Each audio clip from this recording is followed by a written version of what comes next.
কুষ্টিয়ার জেলা প্রশাসক তৌফিকুর রহমান জানিয়েছেন, এবারের স্মরণ উৎসবে লালনের মাজার ও আশেপাশের এলাকায় গাঁজা ও মাদক সেবন সম্পূর্ণ নিষিদ্ধ করা হয়েছে। তিনি কড়া হুঁশিয়ারি উচ্চারণ করে বলেছেন, যদি কেউ মাজার চত্বরে মাদক সেবন বা বিক্রি করতে দেখা যায় তাহলে প্রশাসন কঠোর আইনানুগ ব্যবস্থা নেবে।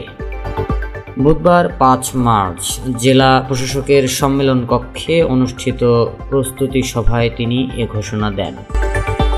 প্রস্তুতি সভাটি সঞ্চালনা করেন অতিরিক্ত জেলা প্রশাসক জাহাঙ্গীর আলম। সভায় উপস্থিত ছিলেন কুষ্টিয়া জেলা বিএনপির সভাপতি কুতুবউদ্দিন আহমেদ, বাউল ফিরোজ শাই, রাজ্জাক শাই, শফি শাই, কুষ্টিয়া সাংবাদিক ইউনিয়নের সভাপতি আব্দুর রাজ্জাক বাচ্চু, নাগরিক প্রতিনিধি আলমাস হোসেন মামুন সহ বিশিষ্ট ব্যক্তিবর্গ। এছাড়াও অতিরিক্ত জেলা প্রশাসক আব্দুল ওয়াদুদ, স্থানীয় সরকার শাখার উপপরিচালক মিজানুর রহমান, সদর উপজেলার নির্বাহী কর্মকর্তা পার্থ প্রতিম শীল ও অতিরিক্ত পুলিশ সুপার ফয়সাল মাহমুদ সহ প্রশাসনের শীর্ষ কর্মকর্তারা উপস্থিত ছিলেন। এবারের স্মরণ উৎসব অন্যান্য বছরের মতো 3 দিন ব্যাপী নয়, বরং মাত্র 1 দিনের জন্য অনুষ্ঠিত হবে। পবিত্র রমজান মাসের কারণে এই সংক্ষিপ্ত সিদ্ধান্ত নেওয়া হয়েছে। ফলে আলোচনা সভা, সাংস্কৃতিক অনুষ্ঠান ও গ্রামীণ মেলা থাকছে না।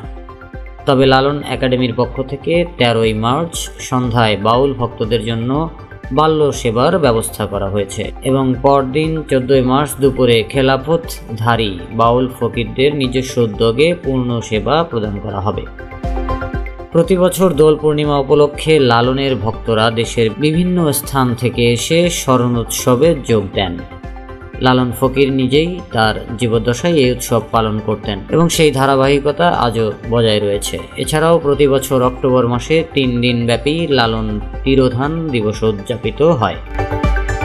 প্রশাসন এবার মাদক নিয়ন্ত্রণ ও নিরাপত্তা ব্যবস্থা জোরদার করার পাশাপাশি উৎসবের সার্বিক পরিবেশ সুস্থ ও পরিচ্ছন্ন রাখার উপর বিশেষ গুরুত্ব দিয়েছে।